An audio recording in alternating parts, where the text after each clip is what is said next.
Hello everyone, I am Dr. Rashmi Jasani, City Dental Hospital, Rajkot, Gujarat, special interest in children dentistry. આજે હું વાત કરવા જઈ રહી છું વાર્નિશ ફ્લોરાઇડ એપ્લિકેશન વિશે. આ એક પ્રિવેન્ટિવ ટ્રીટમેન્ટ છે.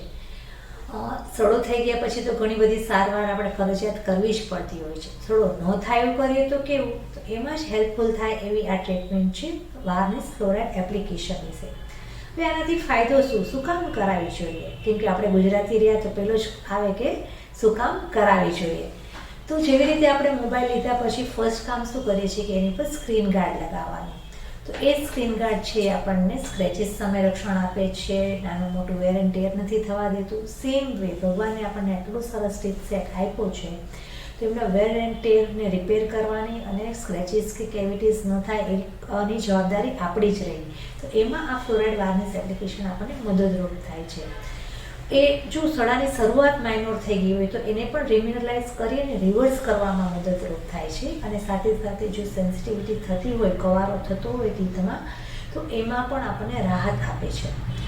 કોણ કરાવી શકે? તો નાના તેમજ મોટા દરેક વ્યક્તિ જેના મોઢામાં દાંત છે એ વાર્નિશ એપ્લિકેશન કરાવી શકે. કેવી રીતે થતું હોય? તો આ એકદમ સિમ્પલ, ફાસ્ટ અને ઇઝી પ્રોસિજર છે.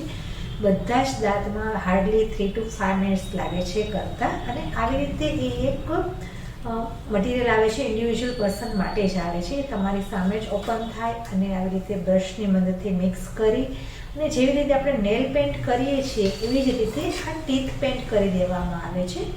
તમારે જસ્ટ ડ્રાય કરી ગોસ્પેસથી અને દરેક સરફેસ ઉપર દાંતને અંદર બહાર ઉપર દરેક દાંત અને દરેક દાંતની સરફેસ ઉપર લગાવી દેવામાં આવે છે. આનાથી એક માઇનોર લાઇટ યલો કલરનો કોટ થઈ જાય છે ટીથ ઉપર અને જે છે એ ગ્રેજ્યુઅલી જેમ પીલ ઓફ થઈ જાય એવી રીતે 24 અવર્સ પછી એ નીકળી જાય છે ડ્યુરિંગ બ્રશિંગ અને એવરીથિંગ.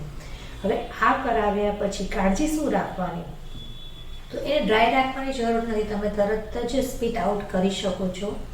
પણ 30 મિનિટ્સ પછી તમારે કંઈ પણ ખાવું પીવું છે તો તમે એન્જોય કરી શકો છો. ખાસ કરીને હાર્ડ અને સ્ટીકી વસ્તુ સેમ ડેના અવોઇડ કરવાની છે. આ એક જ સારવાર એવી છે કે જેમાં અમે કહીએ છીએ કે આજે રાત્રે તમારે બ્રશ કરવામાં છૂટી છે, બ્રશ નથી કરવાનું. સેકન્ડ ડે મોર્નિંગથી નોર્મલ બ્રશિંગ અને ફ્લોસિંગ તમારે કરવાનું જ છે.